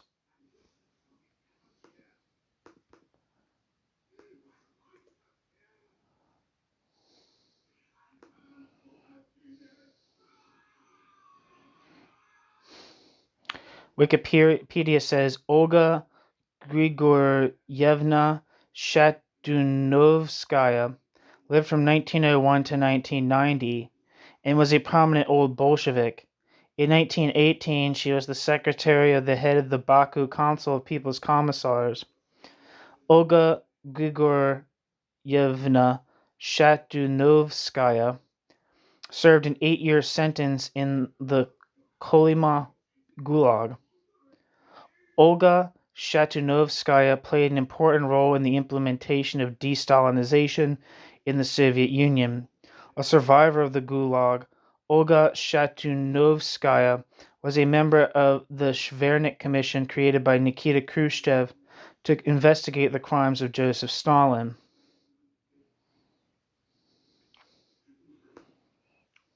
Back to the text.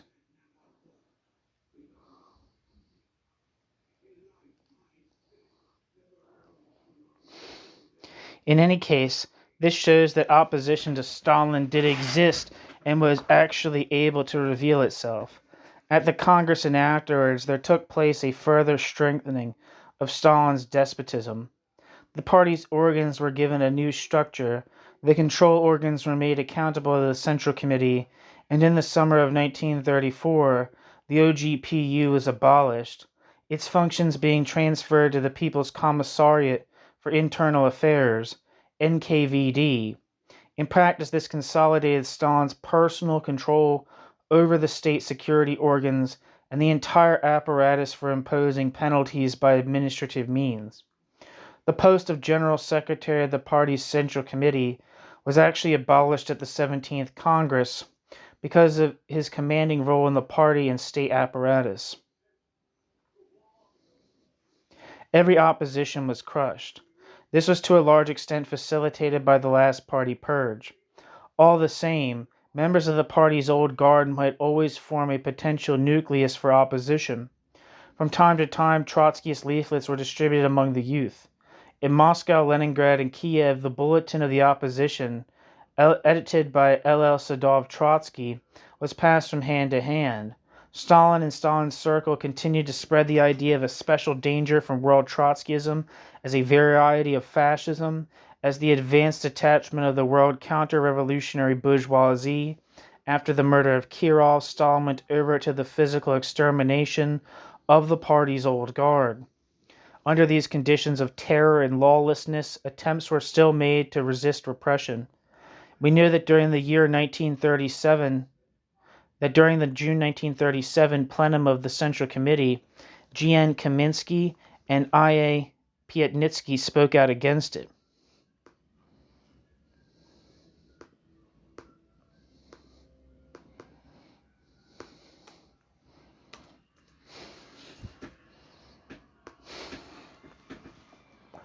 Grigory Kaminsky lived from 1895 to 1938 and was a Soviet politician who was the first secretary of Azerbaijan Communist Party and one of the founders of the healthcare system in the Soviet Union.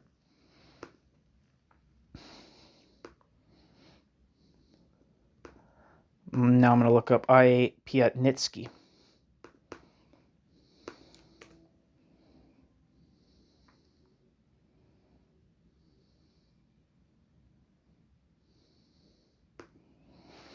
Not seeing anything.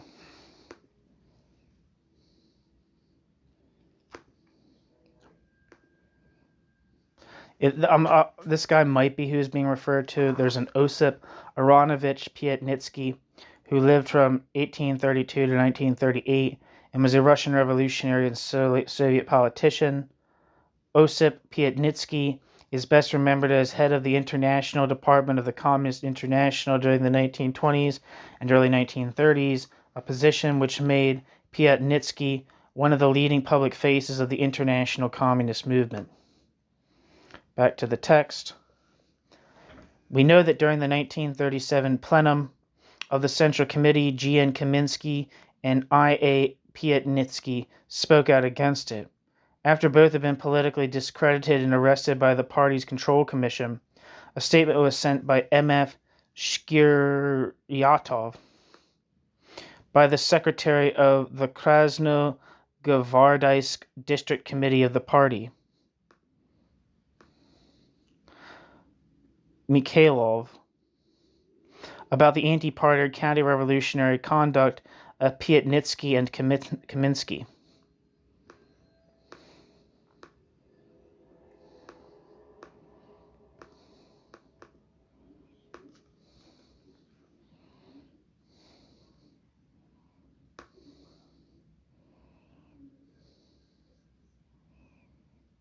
I don't know if I already said this person or not, but Matvei Shkiryatsov, who lived from 1883 to 1954, was a Communist Party official and functionary who rose to power in the Soviet Union during the rule of Joseph Stalin. His entire career was spent imposing party discipline through the Central Control Commission of the Communist Party of the Soviet Union. Though far less well known than successive chiefs of the Soviet police such as Nikolai Yazov or Lavrenti Beria, he was arguably as deeply involved as either of them in the repression during the Stalin years. Unlike them, he escaped arrest and public notoriety.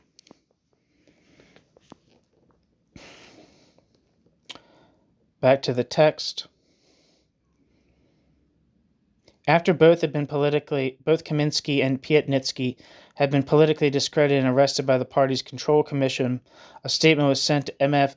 Shkiryatsov by the secretary of the Krasno-Gvardeysk District Committee of the party, Mikhailov, about the anti-party counter-revolutionary conduct of Piatnitsky and Kaminsky. Yet neither of them was expelled from the party, though their party membership was automatically cancelled in 1940. Piatnitsky was accused of having connections with Trotsky through Radek, who was alleged to have formed a Trotskyist organization in the Comintern. At his interrogation, replying to the stupid charges of connections between Trotsky and Piatnitsky and the Gestapo, Piatnitsky said that General Hammerstein's daughter actually was a communist and at the same time sided with Trotsky's supporters in Germany.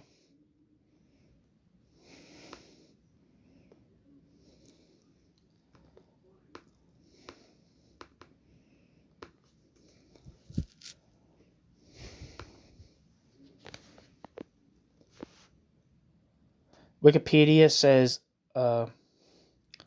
Kurt von Hammerstein Eckeward was a German general who was the commander-in-chief of the Reichswehr, the Weimar Republic's armed forces. He is regarded as, quote, an undisguised opponent, end quote, of Adolf Hitler and the Nazi regime.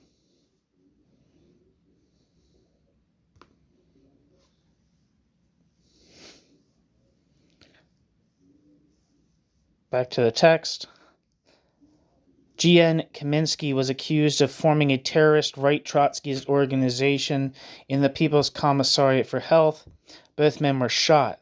The expression, quote, terrorist right Trotskyist counter-revolutionary activity, end quote, was now firmly established in the formula for accusations. Stalin and Yazov succeeded in achieving the impossible, uniting the rights and lefts in a single bloc, and making the latter counter-revolutionaries instead of champions of world socialist revolution. It was nonsense indeed, a grimace of history to treat as counter-revolutionaries people who had devoted their whole lives to the victory of the revolution. The speeches made by Kaminsky and Piatnitsky were a way of trying, through words rather than action, to put a stop to the terror. By this time, any initiative undertaken within the country was doomed to inevitable defeat. To combat any such attempts, Stalin's circle launched accusations of imaginary acts of diversion and attempts at assassination, not shrinking from actual forgery and falsification of documents. In this dreadful period, some voices still rang out against the Stalin regime. Members of the Bolshevik Party holding responsible positions abroad appealed to world opinion. In the international working class movement, these were the Soviet intelligence agents N.M. Poretsky,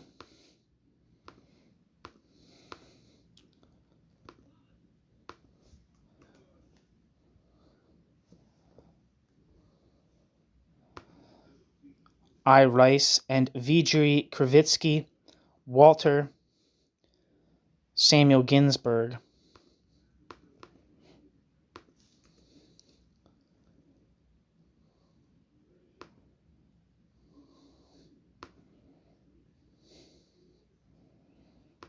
Wikipedia says Walter Krivitsky lived from 1899 to 1941, was a Soviet military intelligence spy master who defected to the West and revealed plans for the signing of the Molotov-Ribbentrop Pact. The Molotov-Ribbentrop Pact, or the Nazi-Soviet Pact.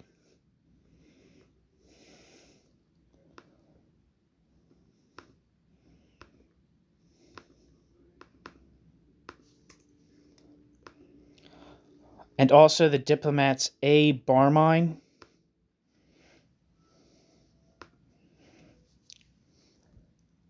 Wikipedia says Alexander Grigory Barmine lived from 1899 to 1987.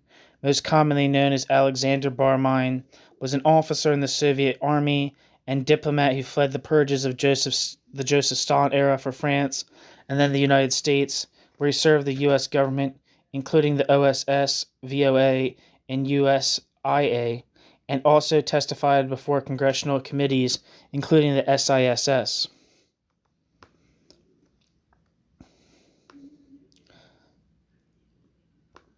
And F.F. Raskolnikov.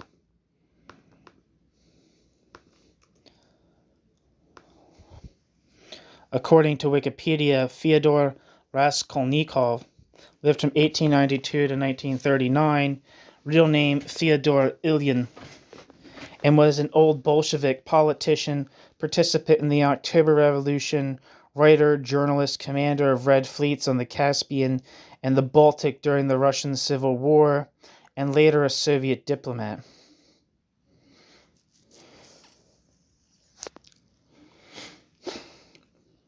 The first of them to announce, back to the text, the first of them to announce this break with Stalinism was Rice.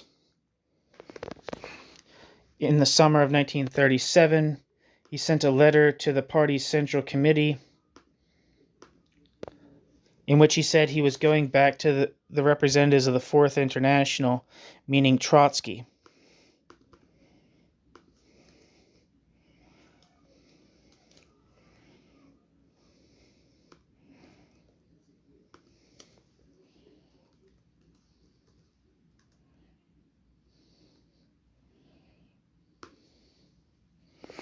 Wikipedia says Ignaz Rice lived from 1899 to 1937, also known as Ignaz Peretzky, Ignaz Rice, Ludwig, Hans Eberhard, Steph Brandt, Nathan Peretzky, and, quote, Walter Scott, an officer of the U.S. military intelligence, end quote, was one of the, quote, great illegals, end quote, or Soviet spies who worked in third-party countries where they were not nationals in the late 1920s and 1930s.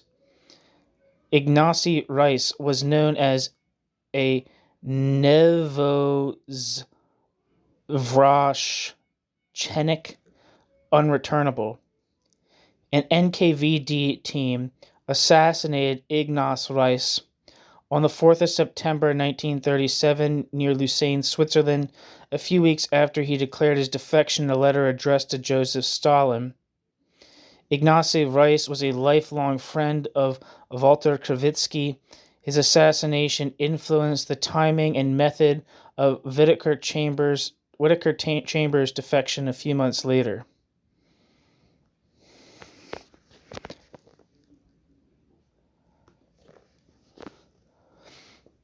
Back to the text.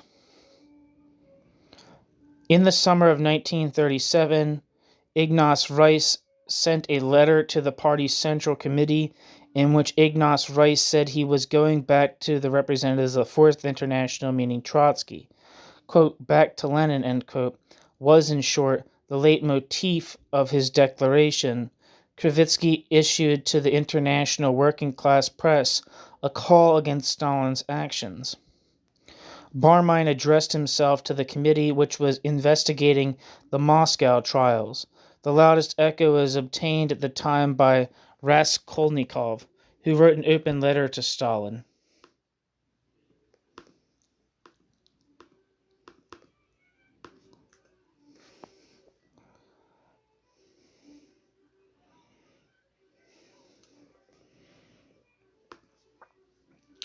It was stated officially that these men were all Trotskyists, although none except Rice spoke of joining Trotsky's supporters.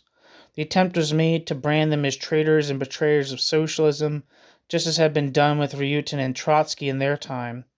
Rice and Krivitsky were murdered abroad. Like Trotsky, Raskolnikov killed himself. What happened to Barmine, we don't know. Why did the anti-Stalin resistance suffer defeat? Obviously, one has to speak of a complex of causes which ultimately led to the defeat of the fighters against the Stalin regime. In the first place, after the ending of elements of the new economic policy, the removal of Bukharin's group from political leadership, and the banishment abroad of Trotsky, no one was left in the party's Central Committee who was capable of developing and putting forward a program of socialist construction which could compete with Stalin's. Declarations against Stalin usually spoke only of Stalin's removal from the post of General Secretary. Secondly, all who came out against Stalin's regime of personal power had been Stalinists more or less in the 1920s. They had all been active proponents of Stalin's policy of industrialization and collectivization based on, quote, extraordinary measures. Active fighters against all signs of dissidence in the party and the state, They had to a considerable extent facilitated the establishment of the authoritarian administrative command system. Most of them were against Stalin, but not against the system Stalin had created. Thirdly, practically all the moves made against Stalin were of the quote, palace coup type. They were confined within the limits of the Politburo of the Central Committee plenums. The executive and therefore the most dangerous for Stalin was the Ryutin group, which appealed against Stalin's actions to the party members as a whole. However, they had no success among the broad masses of the party and the proletariat. The rapid growth of the working class told negatively upon its qualities as a political vanguard. When they stood up for the ideals of the socialist revolution and the best traditions of democratism, the representatives of the Bolshevik old guard found themselves without support among wide factions of the party and the people as a whole. The chronic disease of the Russian liberation movement made itself felt. The syndrome of the Decembrists, quote, for the people without support from the people, end quote. This isolation was, in its turn, due to a considerable degree to the gap in levels of political culture between the broad masses and the proletariat and vanguard embodied in the party's old guard. Fourthly, the contending forces were unequal. Stalin was able to use in his service the best traditions and the worst prejudices inherited from the periods of underground struggle and civil war. On Stalin's side was the power not only of the party machine, but also of the entire state administration machine. The artificial merging of the functions of party and state and the existence of the, quote, party state, unquote, political organism enabled Stalin to manipulate such concepts as, quote, anti-Soviet, quote, anti-party, and, quote, counter-revolutionary activity, end quote. Those who were closest to Stalin saw in him the definitive guarantor of their own positions, so that while expressing discontent in words, they always were at his side when it came to action. Fifthly, we must not leave out of account the gigantic propaganda apparatus, which was part of Stalin's armament, the media of mass information, which imposed Stalin's propaganda on public opinion, using its power to discredit the oppositionists by bringing up past mistakes and facts concerning social origin, or simply accusing them of having degenerated. Participants in the Trotskyist opposition were, they said, at bottom so many, quote, spies and diversionists, end quote, enemies of the Soviet people and the Communist Party. The processes of democratization of Soviet society have created the possibility of restoring truth and justice. So far, only the first steps have been taken in carrying out this great and important task. I think that further steps need to be taken. I'm an optimist and I want to believe that, among the fighters for the victory of the socialist revolution, our literature will find a worthy place for the name of Leon Trotsky. And finally, there's a section that's titled Notes and Commentary. The documentary basis for this work consists of materials held under the, quote, special depository, end quote, regime in the state and departmental public records of the Soviet Union. Some of these came to light recently in connection with the publication of materials concerned with work of the Commission for the Further Study of Materials connected with the baseless repressions of the 1930s and 1940s and early 1950s. Another section of these archives continued to be subject to the, quote, special depository, end quote, regime, and consequently provision of references according to the normal rules is somewhat difficult. The Soviet journal Izvestia, TSK KPSS, Transactions of the Central Committee of the Communist Party of the Soviet Union, has recently published materials for a political portrait of M.N. Ryutin in number 3, 1990, together with his basic book, Stalin and the Crisis of the Proletarian Dictatorship, under the title, The Platform of Ryutin's Group, and Ryutin's Prison Letters. There has been partial publication of materials concerning the crushing of November-December 1932 of the group of A.P. Smirnov, N.B. Eismont, and N.V. Tolmachev, in number 11, 1990. These publications confirm the correctness of the propositions I put forward in this paper. At the same time, I think I should provide some notes and comments. The anti-Stalin resistance at the end of the 1920s and in the first half of the 1930s arose on a wave of widespread discontent among the workers, peasants, and intelligentsia regarding the practice of socialist construction, and especially of industrialization and collectivization. Documents at my disposal, in particular summaries of information about political moods compiled by various information services of the party and Soviet apparatus, enable us to conclude that in 1929 to 30, the country was on the brink of another civil war. Materials kept in the archives of the Central Executive Committee, the All-Union Central Executive Committee, the Central Committee of the CPSU Bolsheviks, the Central Control Commission, and the People's Commissariat of Internal Affairs show that the manifestations of discontent were headed by Soviet and party officials. Consequently, what was of particular danger to Stalin and his circle was the presence of oppositional sentiments among a certain section of authoritative party officials, which might include the leaders of resistance. There were also some waverings on the question in the army. 2. Given these conditions, Trotsky and Trotsky's supporters, Zinoviev, Kamenev, and others, could hardly claim the role of leaders of the new movement.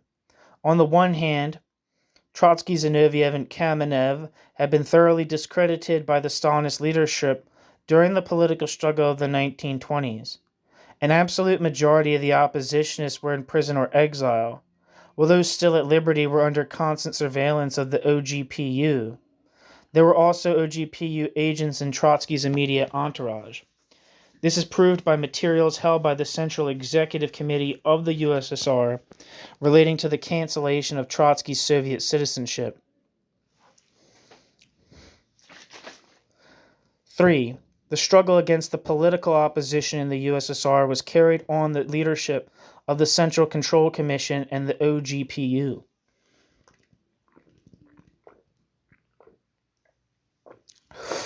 In the Central Control Commission, this work was concentrated in the party collegium and the presidium of that body headed by M.F. Shkiriatov and E.M. Yaroslavsky. In the OGPU, the work was undertaken by the secret political department headed by G.A. Molchanov. The activity of other departments in this sphere was supervised and coordinated by Y.S. Agranov. 4. In the course of the implementation of the operation codenamed, quote, opponents, which I mentioned in my article, persons belonging to the, quote, right deviation were discredited and later destroyed. This fate was later suffered by all who had a negative attitude to Stalin. Another operation, codenamed Brothers-in-Law, effected the discrediting and subsequent destruction of G.E. Zinoviev, L.B. Kamenev, and Trotsky's former supporters. In the mid-1930s, after the murder of S.M. Kirov, the struggle against political opposition assumed the form of mass terror against everyone whose attitude to Stalin was negative. Soviet and party institutions were subjected to a total purge, along with public bodies and associations. Those who had formerly belonged to opposition groups were now, in the new circumstances, subjected to physical destruction. 6. As regards this period, one can speak of resistance only in the sense of opposition to repressive measures. This was shown by some party officials, by some NKVD officials, by military prosecutors, and others. All of them fell victim to baseless repressive measures themselves. Any disagreement with the policy of the Stalinist leadership was equated with counter-revolutionary activity, and Trotskyism was treated as equivalent to fascism.